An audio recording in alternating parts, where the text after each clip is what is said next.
nobody should fear the Nets. And the reason why is that their defense is just that bad. The inability to guard and to come up with a defensive scheme that's going to be conducive to helping Kyrie out and some of your guys that are not great defensively is a thing that makes teams feel very confident against them, especially when you talk about, I'm not talking about the play-in, I'm talking about the top teams when you think about the Boston Celtics, the Miami Heat, the Sixers, the Bucks. When you think about those teams, they're not going to fear. But also, we got to put this still in consideration, and I'm going to stick by this. You still do not want to play them in the playoffs because of what you saw the other night. Durant can go for 55. And 55 sometimes can get you a win, especially on the road. Sometimes. Kyrie's got the ability. To go for that as well. Not in a series. And then you have the problem if both of those guys put together two tremendous offensive nights, you could be looking down the barrel of a loss. So that's what makes them scary because you got two guys who have championship experience, two guys have made huge shots and have been in the big moments. That's what's scary about them. But offensively and what those two guys are very capable of doing on any given night, you may not want to play them. That's just not going to want to play them in the playoffs. Okay, I think I'm where you're at, Twan. And let me say this. The play-in scares me for Brooklyn because anything, we just watched it with March Madness. Oh, here we go. Anything can happen in a one-and-done situation. I mean, it just is. So I'm not saying they're going to lose in the play-in. I'm just saying I don't care who you are. If you're in a one-game situation, who knows what could happen? So that's scary. That's right. But I am with Twan, Nick. And let me say this, because Nick's going to try to paint me into a corner. I have not picked Brooklyn to win the East. I picked them when they had James Harden at the beginning of the year. Right? Harden and KD. You did pick Once them. Harden quit and let... When they had Harden, they're a different team now. They're a different team. I picked them when they had KD and Harden. Harden quit. Harden was traded. Now it's a different team, and I've been saying Milwaukee is the favorite. But where I'm with Twan and where I disagree with you wholeheartedly, Nick, they are still dangerous. I would pick them over Philly. Bad defense and all, I would pick them over Philly. Now, the Nets got issues. The defense, we know, is in it. Oh, you didn't say that with your heart or with your chest. You know, if Philly gets them, you're going to be worried about the Nets. And Twan, I got to point out, and I know their defense is horrible, but it was horrible last year. And guess what happened in the playoffs? Suddenly, when the games mattered, when the games counted, they had the fourth best defense according to rating in the playoffs. They're the first best defense according to field goal percentage in the playoffs. So I'm just saying they can ratchet it up if they want. The second thing they got to do, so they got to focus on the defense, Nick. Kyrie has got to understand who the number one option is. It ain't him. It's Kevin Durant.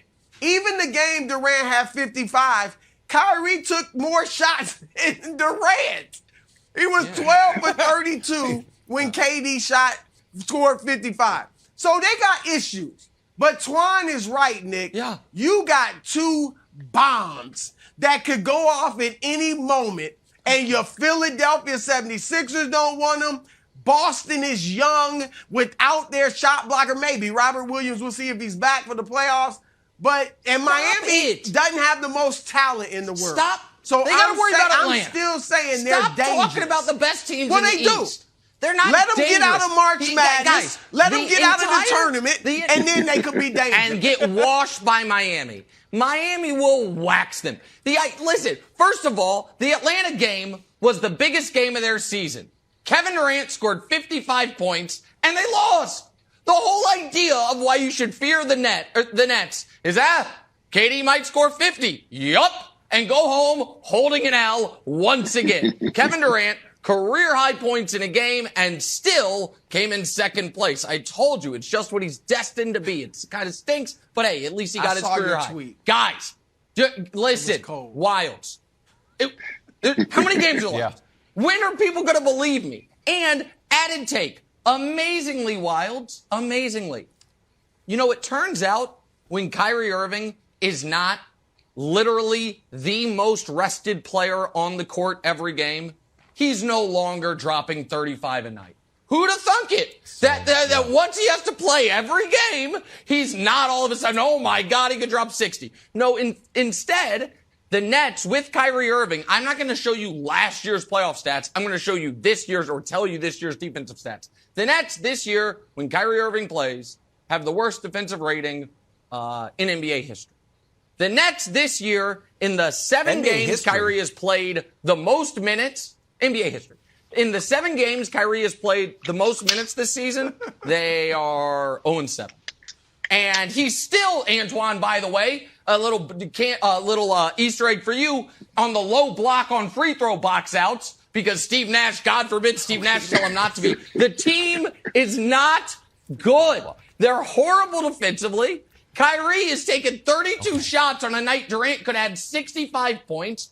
And if they get out of the play-in, Miami will wax them like so many beautiful Impalas on South Beach. It's not going to be a series. And we'll be like, well, when Ben Simmons comes back, oh boy, what if? Wilds, come with me, my friend. If Ben Simmons came back, it'd be a different story. Ben's not coming back.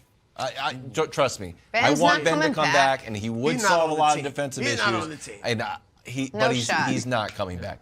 Antoine, just to drive home this point, you know I'm a big economic indicators guy. Like, if you want to figure out how the economy is going, you can look at the GDP, and you can look at unemployment, and you can look at the stock market, or you can just look at, like, our socks sales up. Because when the economy's tight, people don't buy new socks. So you're just like, how are socks going? That's this version of this play right here with Kevin Durant and Trae Young. The only person you really need to worry about offensively on the Hawks, I'm sorry, John Collins, is Trae Young. If there's a scenario where Trae Young is so open that he wants to teach you a lesson, like, come on, someone rush out. And poor KD's like, not only do I have to score 50 points, now I have to do this symbolic closeout on Trae. It's just embarrassing, and it's an issue. But Antoine, to Broussard's point about the graphic and how the Nets can step it up, is there a scenario, because they stepped up against Philly, that the Nets can just buckle down, that they can flip a switch? Or am I just simplifying NBA defense? Because to me, it's like, Kyrie can't play. Like, well, what if he just buckled down? What if he got the Duke Blue Devil in and slapped the floor and said, let's go. I want to play some defense. Is that a chance for the Nets? Wojo's not walking through that door. Listen, Nick wants to hype one game up at the end of the year and said this is the biggest game of the year. It was not the biggest game of the year for the Brooklyn Nets. But one thing you got to do, and as a player, you guys got all these great graphics, these great numbers. I'm just giving you a guy that played in the league, a guy that's been in the playoffs, a guy who's won a championship. Playoff intensity is different. If I got to bet, I'm going to take two guys. I'm going to take a 2-time Finals MVP. I'm going to take another guy who made one of the biggest shots to help LeBron James win his first title in Cleveland, Kyrie Irving. I'm going to take both of those guys. I'm going to take both of those guys in a playoff scenario against anybody in the East. I didn't say you have to fear them, but they're going to be tough out. They're going to be tough out, and you don't want to play them. They will get out to play. They combined. Don't worry about that.